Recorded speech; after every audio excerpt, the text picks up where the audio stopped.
hari kedua, kalian harus tetap semangat ya. Ya, Teh.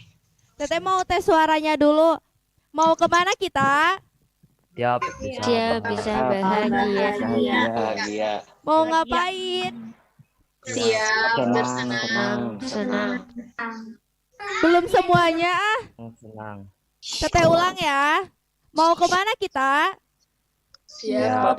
Bahagia. Mau ngapain? Siap. Senang. Kurang semangat ya. Teteh cuma mau ngingetin tugas-tugas yang kemarin yang belum pada ngerjain. Teteh mau dipercepat ya ngerjainnya. Karena itu juga buat penilaian kalian. Kalau misalkan kalian gak ngerjain tugasnya, kita juga bakal mempertimbangkan kalian. Di sini siapa yang belum ngerjain tugas? Pasti ada yang belum. Ya kan? Ya enggak? Iya. Iya. Ya iya berarti yang belum. Buat hari ini jangan lupa kalau misalkan kalian mau izin, mau bersiul atau bernyanyi atau ada keperluan pribadi, kalian ke private Zoom Pansus ya. Jangan lupa. Kan udah Teteh ajarin izin-izinnya kayak gimana. Paham ya? Paham, Teh. Paham, Teh. Ya udah sekarang kalian berdiri dulu ya. Semuanya berdiri dan semuanya juga harus on cam. Gak boleh ada yang off cam. Sabarin adik.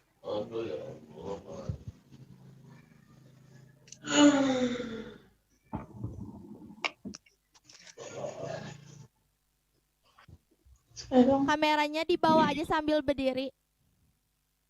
Fotoin Gak dulu. apa-apa.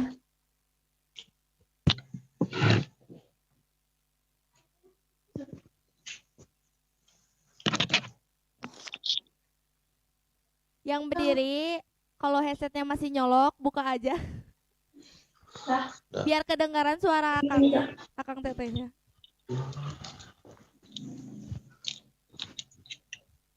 Kalau headsetnya nyampe buat berdiri mah nggak apa-apa, pakai aja. Semuanya berdiri ya. On cam.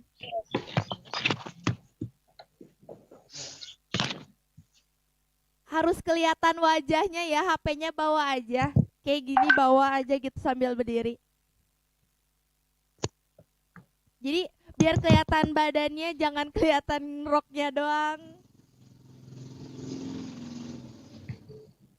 Najwa HP-nya dibawa ya, Najwa Fitria ya. Dibawa aja HP-nya.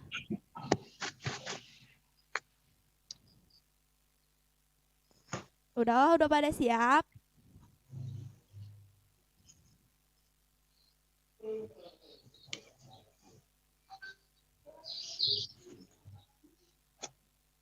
Udah ya. Nafis on cam ya. Yang belum on cam coba on cam. Hoirul HP-nya dibawa aja, nggak apa-apa. Biar ya kedengaran, biar kedengaran suaranya juga. Sambil berdiri aja nggak apa-apa.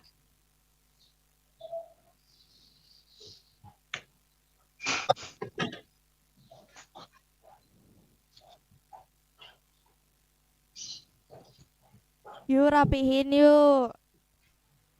Biar enak dilihatnya.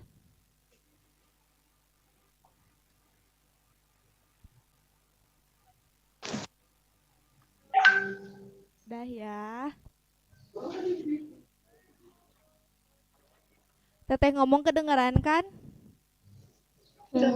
Kedengeran, Teh. Beneran. Bagus.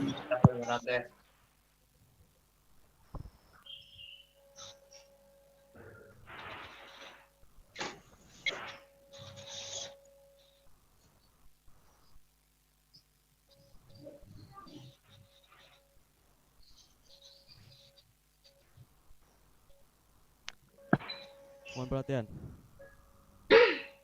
Saya akan membacakan tata tertib peserta LKS calon basis 38. 1. Peserta wajib mengikuti acara dengan tekun dan bersungguh-sungguh. 2. Peserta LKS wajib hadir 15 menit sebelum acara dimulai. 3. Berpakaian rapi dan bersih sesuai ketentuan. Memakai seragam masa sekolah dengan atribut yang lengkap seperti nama siswa, lokasi sekolah, logo sekolah, bendera merah putih, lambang OSIS, ikat pinggang asal sekolah atau organisasi tertentu. Untuk putra, rambut dicukur rapi, tidak gondrong atau panjang, tidak melebihi alis, telinga, dan kerah baju. Tidak berkumis dan tidak berjenggot. Seragam tidak boleh ketat atau indis. Memakai dalban berwarna putih polos. Tidak menggunakan aksesoris apapun, seperti gelang dan kalung. Untuk putri, rambut diikat satu rapi dan tidak berpeni. Ikat rambut dan jepit wajib berwarna hitam. Tidak menggunakan perhiasan yang mencolok seperti anting, kalung, cincin maupun gelang. Tidak memakai make up. Bagi yang menggunakan kerudung, diharuskan memakai dalaman ciput topi berwarna putih. Kuku dipotong pendek dan rapi. Memakai tanda peserta yang telah ditentukan.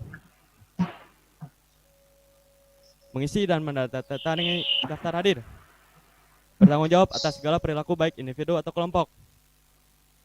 Peserta wajib memanggil panitia dengan sebutan akang dan teteh. Peserta wajib berlaku sopan terhadap rekan, akang, teteh, dan guru.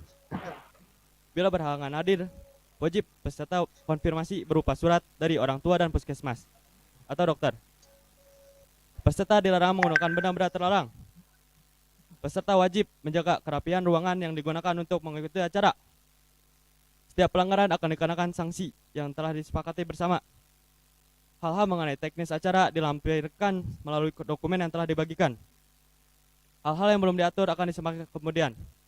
Saya harap Palu dan Bulu dengan rakyat kalian mengikuti acara dengan sungguh-sungguh. Saya bertanya, Palu dan Bulu, berapa anggota kalian sekarang yang hadir?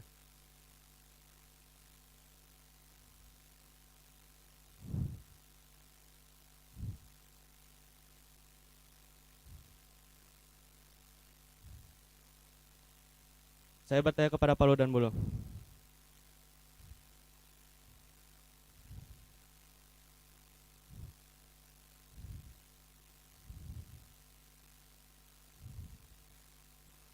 Siap, tidak. Ulangi. Berapa? Siap, tidak ada yang ditanyakan. Lengkap. Jumlahnya maksud saya.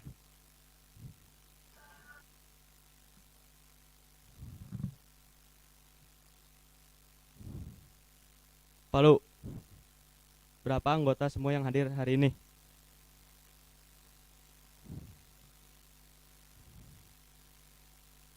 Palu, Bulu.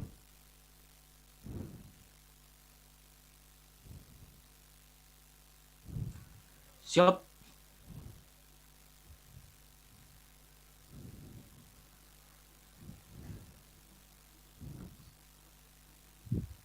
Saya tanya berapa yang hadir?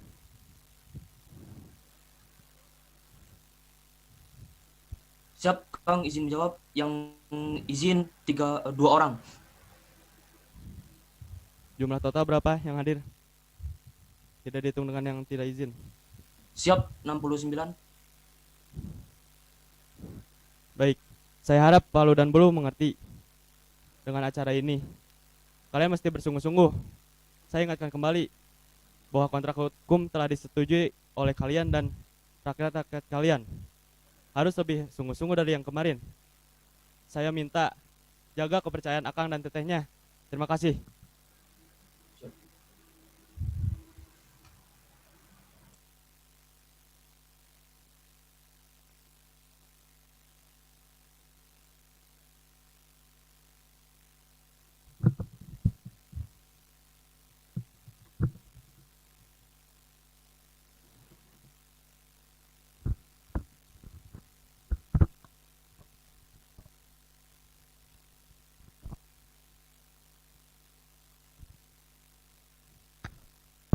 Adik-adik, silahkan duduk. Terima kasih Teh. Terima kasih Teh. Terima kasih Teh. Kasih Teh. Kasih Teh. Terima kasih Teh.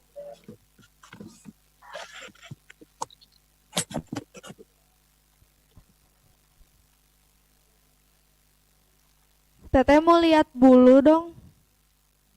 Bulu mana?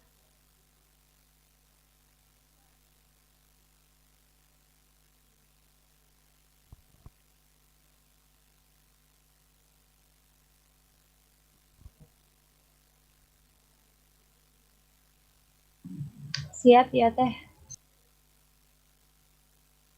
Bulu topinya mana? Teteh mau lihat dong. Siap ini Teh. Bagus. Palu juga bagus topinya. Kalian bikin sendiri? Siap, ya. Siap ya Teh. Mantap. Palu sama bulunya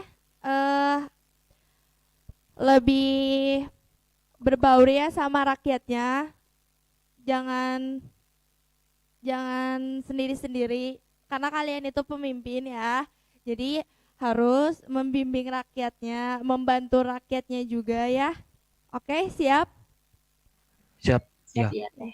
Jadi kalian juga harus tahu siapa yang izin, siapa yang sakit juga, kalian harus tahu. Mereka juga harus izin ke kalian juga biar kaliannya tahu ya. Siap, ya. Oke.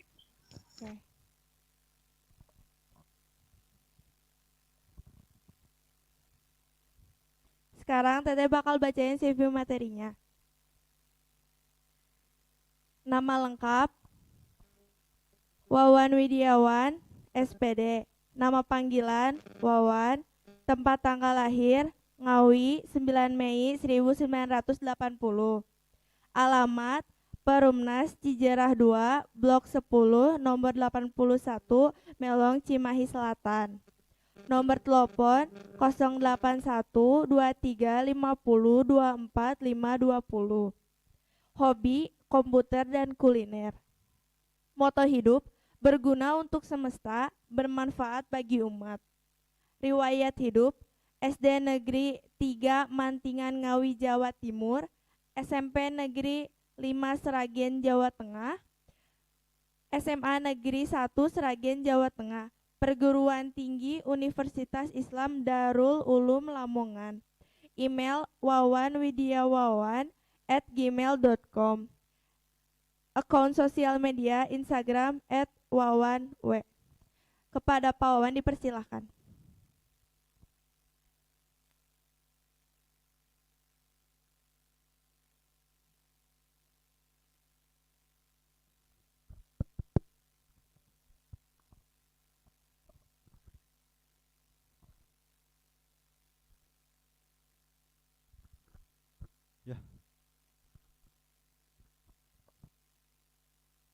Selamat pagi semuanya. Assalamualaikum warahmatullahi wabarakatuh. Pagi Pak. Waalaikumsalam warahmatullahi wabarakatuh. Salam warahmatullahi wabarakatuh. Ya, baiklah. Waalaikumsalam warahmatullahi. Di hari kedua ini kita akan membahas tentang materi yang berkisaran tentang hal yang sudah kita alami sehari-hari, yaitu manajemen resiko. Silakan di sana nanti ada share screen, kita akan membacanya bersama-sama ya. Oke, apa itu yang dimaksud dengan manajemen risiko? Jadi yang benar itu adalah risiko, bukan resiko ya. Ternyata di KBBI yang baku itu adalah kata risiko. Baiklah, ada dua kata yaitu manajemen dan risiko. Kita telah kita telah satu-satu. Oke, apa yang dimaksud dengan manajemen risiko? Yaitu bagaimana cara kita untuk mengelola ketidakpastian dengan cara yang terstruktur, jadi dengan menggunakan langkah-langkah sistematis untuk mengelola ataupun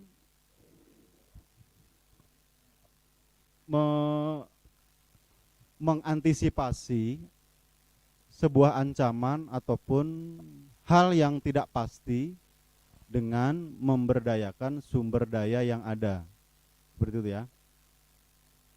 Secara garis besarnya, secara singkatnya, untuk menghindari hal itu bisa dengan cara memindahkan risiko ataupun dihindari risiko yang ada ataupun hanya sekedar mengurangi karena tidak bisa dihindari. Nah, itu ya.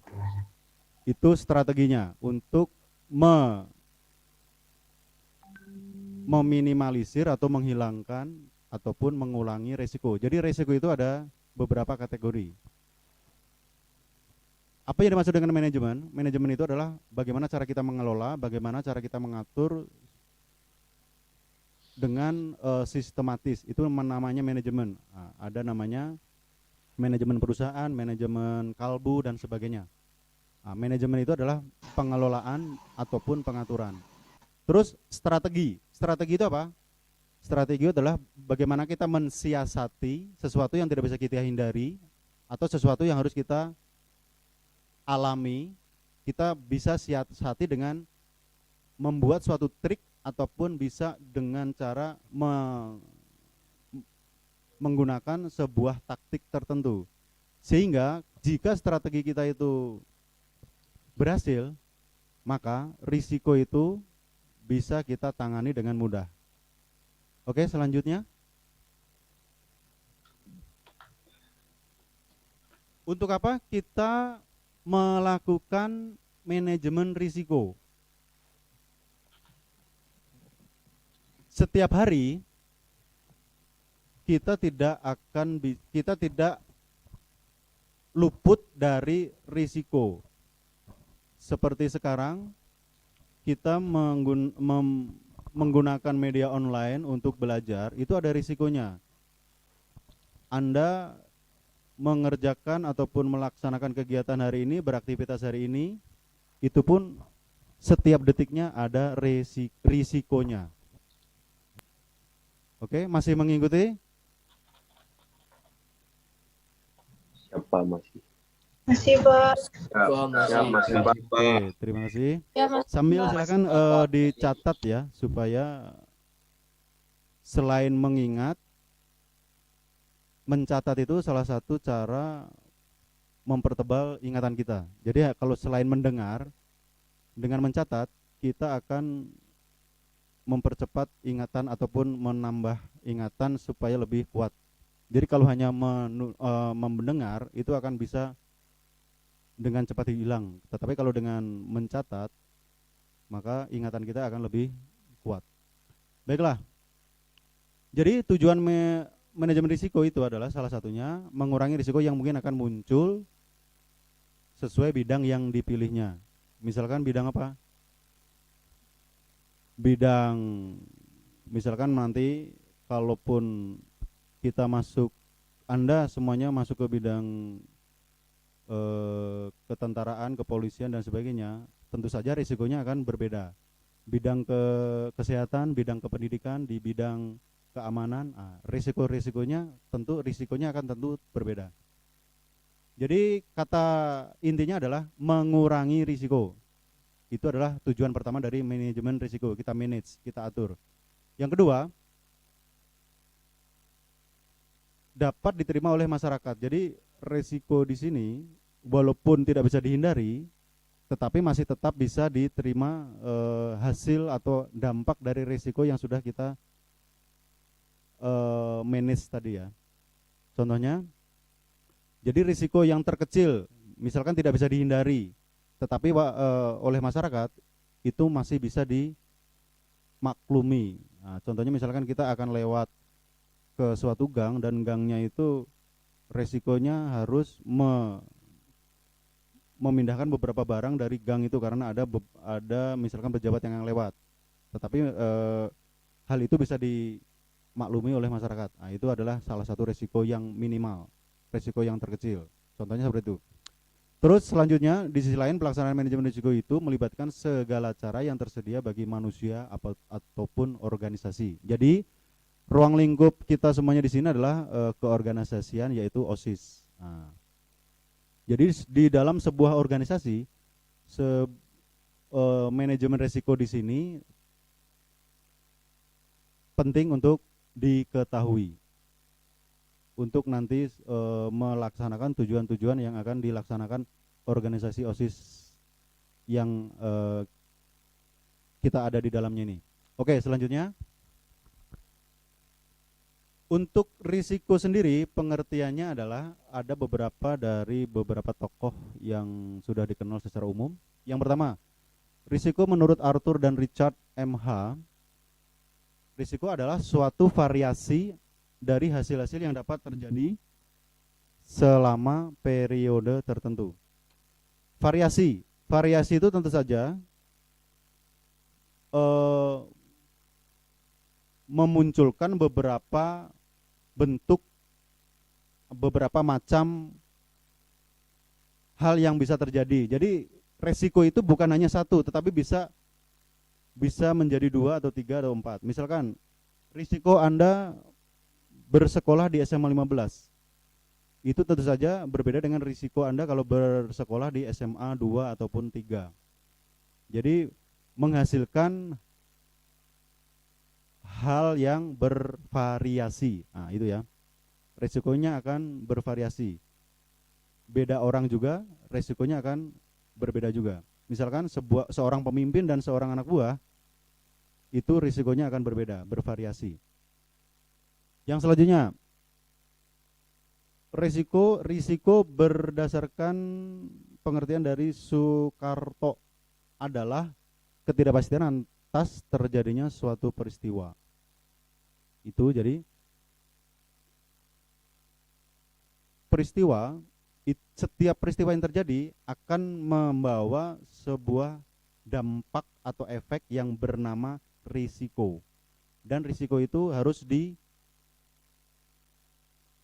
ditanggung ataupun dialami oleh seseorang. Nah, itu ya, misalkan peristiwa misalkan Anda mengalami peristiwa pernikahan, nah, pasti nanti ada risiko-risiko yang menjadi buntut setelah itu. Risiko di sini cenderung berkesan hal yang memberatkan ataupun hal yang negatif, risiko. Jadi tidak semuanya hal yang positif. Risiko itu bisa cenderung ke arah yang hal yang negatif yang harus sebisa mungkin kita harus hindari. Risiko itu seperti itu. Kalaupun tidak bisa dihilangkan, harus dihindari. Terus selanjutnya, menurut Herman Darmawi, risiko itu adalah probabilitas dari hasil, dan tentu saja akan berbeda dengan yang diharapkan. Apa itu probabilitas? Probabilitas adalah kemungkinan ataupun ya sama halnya dengan variasi tadi ya. Jadi misalkan Anda belok ke kanan, tentu saja akan ada hasil yang berbeda jika Anda belok ke kiri. Walaupun misalkan Anda belok ke kanan, itu nanti ada risiko juga kalau belok ke kanan maka akan muncul A, B, C. Tetapi nanti yang akan dialami bisa A, bisa B, bisa C. Seperti itu. Jadi itulah risiko. Oke, selanjutnya risiko itu timbul karena ketidakpastian. Ya. Kalau misalkan Anda sudah mempunyai kepastian, kalau saya makan maka akan kenyang, itu pasti. Itu bukan resiko, tapi resikonya adalah kenyang itu bukan resiko, tetapi resiko itu kalau saya makan ini nanti akan alergi, jadi sesuatu yang kita ketahui tetapi belum pasti. Misalkan saya akan makan udang, mungkin kemungkinannya nanti akan alergi, atau mungkin kemungkinannya sakit perut. Nah, itu sudah kita ketahui. Resiko itu sudah kita ketahui tetapi belum pasti. Itu namanya risiko. Tapi kalau saya makan nanti akan kenyang, itu bukan risiko, itu adalah kepastian. Kalau sudah makan kita kenyang, itu pasti. Jadi resiko makan adalah kenyang, itu adalah salah. Jadi resiko makan bukan kenyang. Resiko itu cenderung ke hal yang negatif, alergi, terus sakit perut ataupun yang lain. Itu contohnya ya. Jadi resiko itu cenderung ke hal yang negatif, yang tidak ingin kita alami, risiko. Tapi kadangkala mau nggak mau harus kita ambil resiko itu ya. Oke, selanjutnya kondisi yang tidak pasti itu disebabkan ada beberapa. Di sini ada ditampilkan ada 3. Ketidakpastian itu karena yang pertama berkaitan dengan waktu. Jadi tenggang waktu antara perencanaan suatu kegiatan sampai akhir kegiatan. Semakin lama waktunya, maka resikonya semakin banyak. Contohnya, misalkan OSIS ingin melaksanakan sebuah kegiatan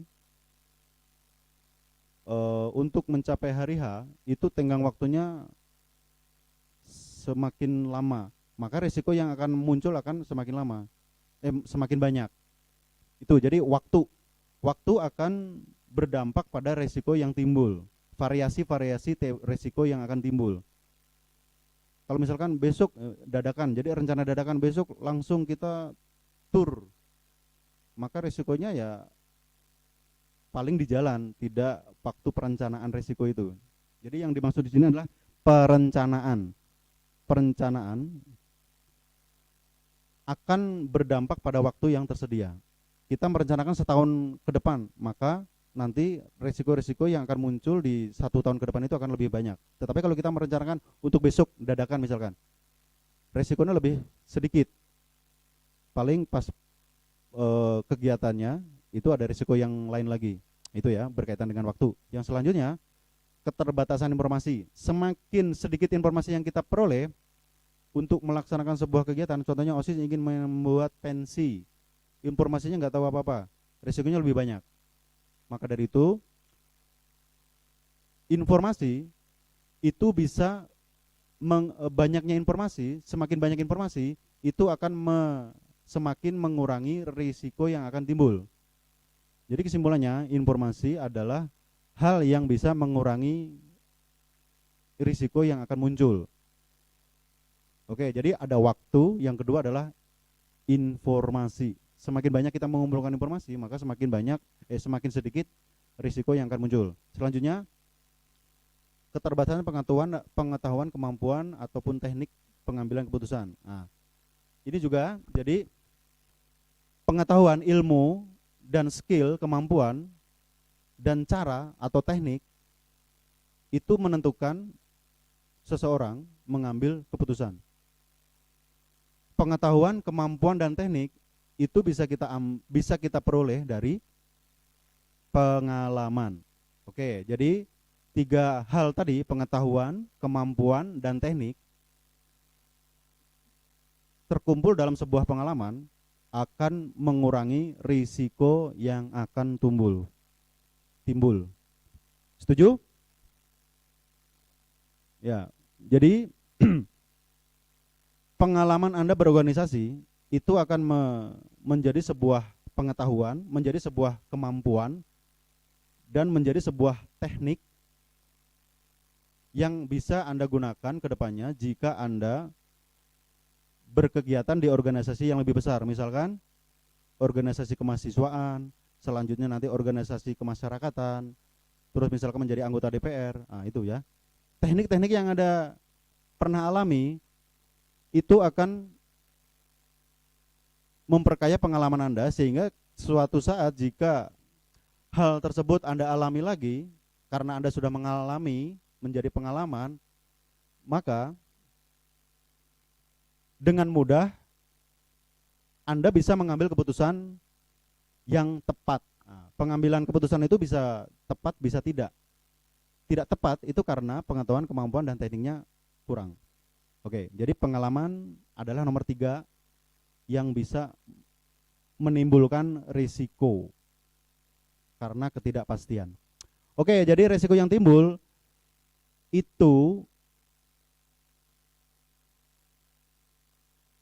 bisa dikarenakan 3 hal, yaitu waktu, informasi, dan pengetahuan kemampuan teknik dalam sebuah pengalaman. Oke, selanjutnya.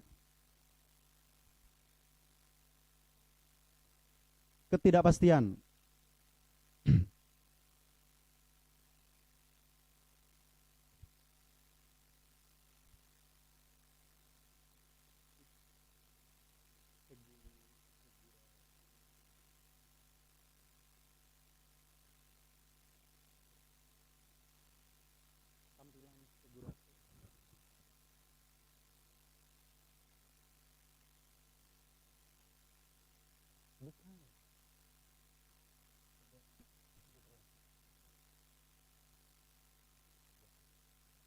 Oke, sebentar ya, kita mengalami gangguan teknis.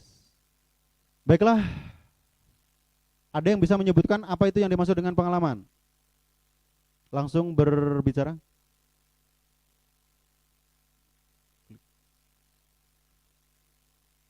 Oke. Selain Pak Lurah dan Bu Lurah, di sini boleh aktif ya yang lainnya, dan akan menjadi poin plus untuk Anda. Oke, saya akan bertanya di sini. Apa menurut Anda, menurut kalimat Anda sendiri, pengalaman itu adalah apa? Ada yang bisa menjawab? Izin menjawab, Pak. Silakan. Pengalaman itu adalah suatu Oke, peristiwa sebutkan yang... nama dan kelas, nama dan identitasnya. Oke, perkenalkan nama saya Rifana Anindya dari RT 5 RW 1. Izin menjawab. Pengalaman itu adalah sebuah peristiwa yang pernah terjadi di masa lampau. Pengalaman adalah peristiwa yang sudah pernah terjadi di masa lampau dan atau yang pernah terjadi sebelumnya pada diri kita sendiri. Oke. Mungkin untuk melengkapi, ada istilah pengalaman itu adalah guru yang terbaik. Kenapa? Kenapa? Kenapa ada istilah pengalaman itu adalah guru yang terbaik? Izin menjawab, Pak. Karena dari pengalaman itu kita bisa mengambil beberapa hal yang dapat kita pelajari di kejadian atau peristiwa selanjutnya. Untuk mengatasi risiko ke depan suatu saat jika terjadi lagi. Seperti itu ya? Ya, meminimalisir risiko. Jadi pengalaman itu adalah hal yang sudah terjadi di masa lampau dan dirasa penting untuk kita, untuk diingat-ingat. Seperti itu ya? Kalau hal yang terjadi di masa lampau itu adalah hanya ingatan, memori, bukan pengalaman. Betul? Jadi kalau pengalaman khususnya adalah kejadian di masa lampau yang penting dan perlu diingat untuk pembelajaran di kedepannya. Seperti itu. Sebelumnya, Pak Eka, slide sebelumnya. Oke. Di sini sudah jelas ya, ketidakpastian itu kurang lebih disebabkan adalah 3 hal tersebut. Misalkan kita ingin ke Jakarta, kita nggak tahu informasi apapun tentang Jakarta, maka ketidakpastian itu akan lebih banyak, betul nggak? Misalkan kita akan ke Jakarta, terus pengetahuan, kemampuan dan teknik ataupun cara kita mau ke Jakarta itu tidak tahu. Kita tidak tahu tentang bagaimana cara ke Jakarta, mau lewat tol atau apa, maka ketidakpastian itu akan lebih banyak. Resiko nyasar, resiko terjadi hal yang tidak diinginkan akan lebih banyak. Oke, kita setuju ya, sepakat. Ketidakpastian itu terjadi karena berkaitan dengan waktu, informasi, dan pengalaman. Oke, itu ya. Jadi semakin banyak pengalaman, semakin banyak informasi, dan semakin banyak waktu yang Anda punya, maka ketidakpastian itu semakin sedikit. Oke, selanjutnya.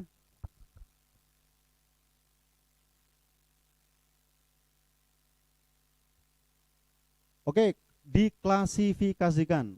Ketidakpastian dapat diklasifikasikan, dikelas-kelaskan. kelas, dikelompokkan menjadi 3, ketidakpastian ekonomi, ketidakpastian alam, dan ketidakpastian manusia. Jadi ketidakpastian yang disebabkan oleh ekonomi, ketidakpastian yang disebabkan oleh alam, ketidakpastian yang disebabkan oleh manusia.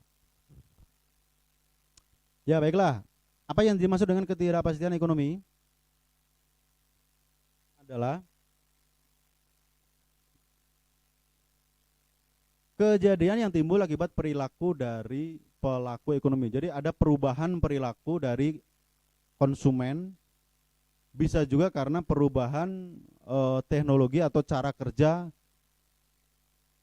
perekonomian itu berlangsung. Seperti sekarang, karena pandemi, maka semakin banyak perilaku dari konsumen yang berubah.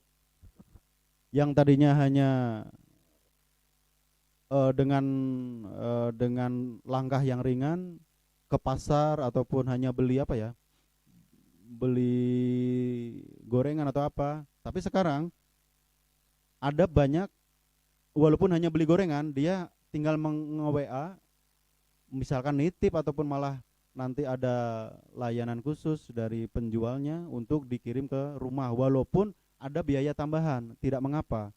Jadi itu adalah sebuah perubahan perilaku ekonomi yang terjadi di perekonomian, ditambah dengan adanya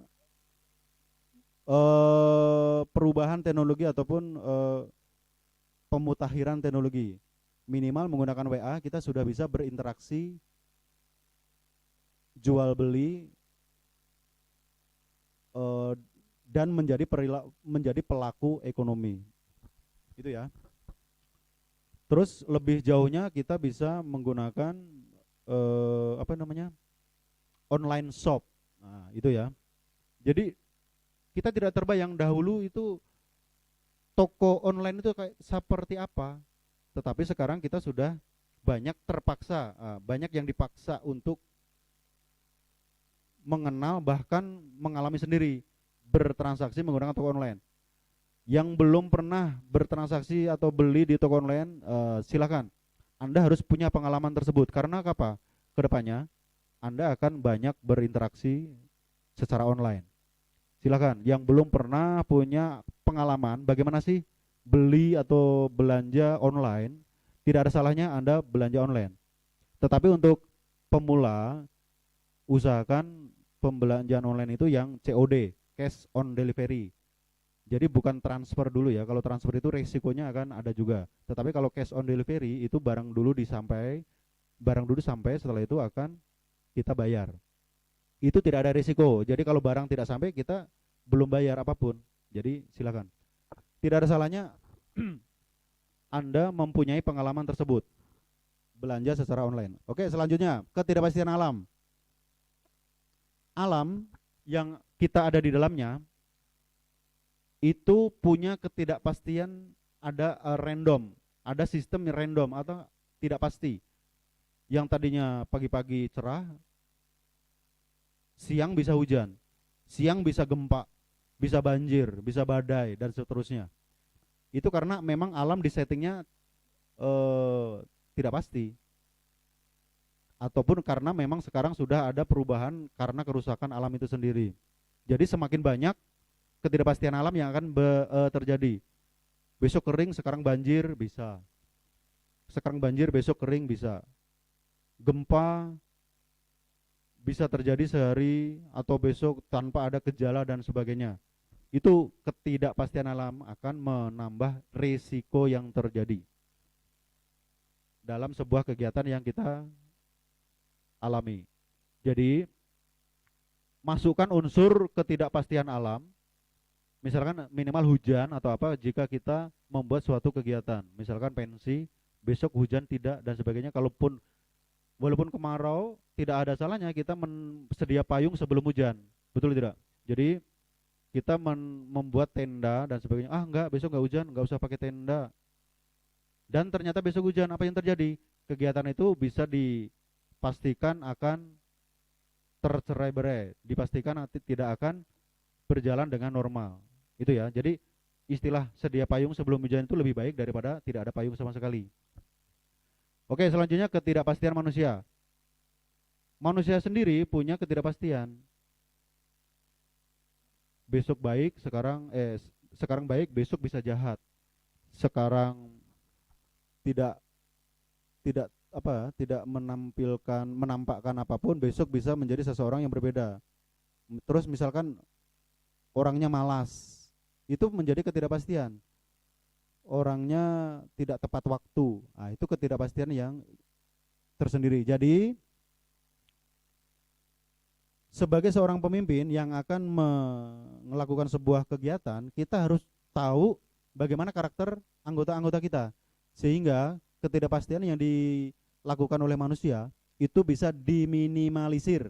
Kalaupun tidak bisa dihilangkan, tetapi diminimalisir, jadi diperkecil. Ya. Oke, selanjutnya.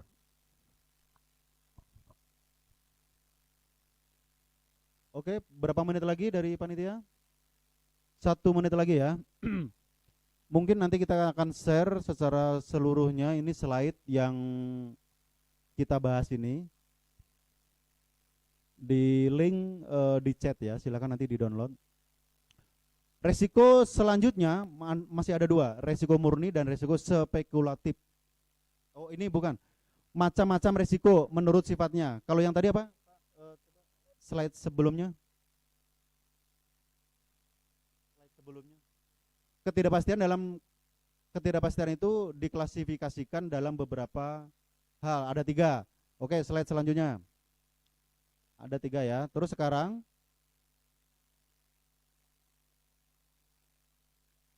slide selanjutnya. Resiko menurut sifatnya itu dibeda-bedakan menjadi 2. Ada resiko ada beberapa, bukan hanya 2 ya. Ada resiko murni dan resiko spekulatif. Resiko murni itu terjadi menimbulkan keribuan dan tanpa sengaja. Contohnya, jadi kalau itu terjadi akan menimbulkan kerugian. Contohnya kebakaran, bencana alam dan pencurian. Itu resiko murni yang mengakibatkan kerugian. Terus resiko spekulatif. Contohnya kalau kita menghutang ke sebuah bank, belum tentu nanti kita tidak bisa membayar hutang itu. Untuk misalkan kita meminjam modal, maka ada risiko di sana. Risikonya apa? Tidak bisa membayar hutang itu. Tetapi itu spekulatif. Contoh lainnya perjudian, itu spekulatif. Kalau kita judi, bisa jadi kita untung, tetapi bisa jadi juga kita rugi. Jadi resikonya bisa terjadi, bisa tidak. Misalkan kita sedang judi, kita menang, maka tidak ada resiko di sana. Resiko yang kita hasilkan, karena kita menang, maka tidak ada resiko yang kita hasilkan. Itu contoh resiko spekulatif yang kadang-kadang harus kita ambil. Spekulatif. Oke, selanjutnya slide selanjutnya. Ada lagi resiko fundamental, resiko khusus, dan resiko dinamis. Resiko fundamental tidak dapat dilimpahkan kepada seseorang. Contohnya banjir, angin topan. Terus selanjutnya resiko khusus. Contohnya adalah kapal kandas, pesawat jatuh. Nah, itu kalau kita khusus, misalkan kita jadi pilot, ya itu pesawat bisa jatuh. Tetapi tidak kalau kita menjadi supir angkot tidak akan bisa mengalami resiko pesawat jatuh. Jadi resikonya itu khusus untuk orang tertentu. Terus selanjutnya resiko dinamis. Dinamis itu bisa berubah-ubah dan bisa bertambah, bisa berkurang. Dinamis bisa berubah-ubah ya. Selanjutnya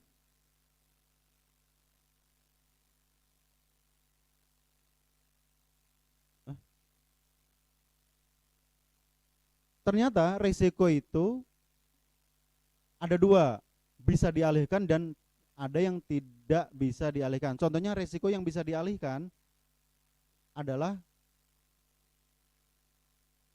adanya perusahaan asuransi.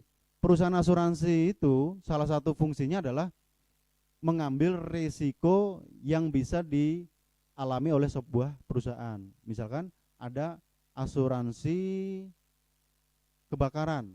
Maka resiko kebakaran itu diambil oleh perusahaan asuransi, dan sebuah misalkan pabrik karena sudah mempunyai asuransi kebakaran, maka dia jika terjadi kebakaran itu maka akan mendapatkan ganti rugi dari asuransi, maka dia tidak punya resiko kebakaran. Jadi bisa dialihkan resiko itu.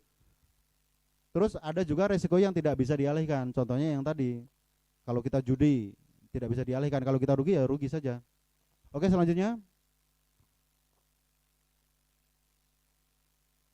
Menurut sumber resikonya itu ada intern dan ekstern. Intern itu dari dalam diri kita sendiri, ekstern itu dari luar perusahaan. Selanjutnya.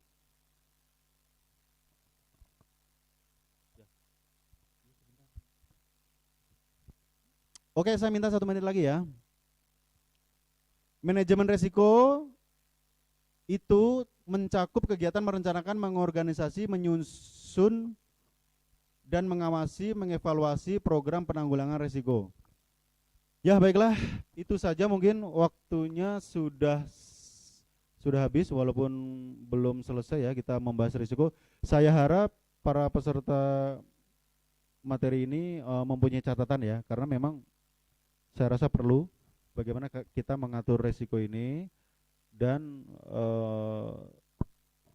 kedepannya insya Allah akan ada alami resiko, karena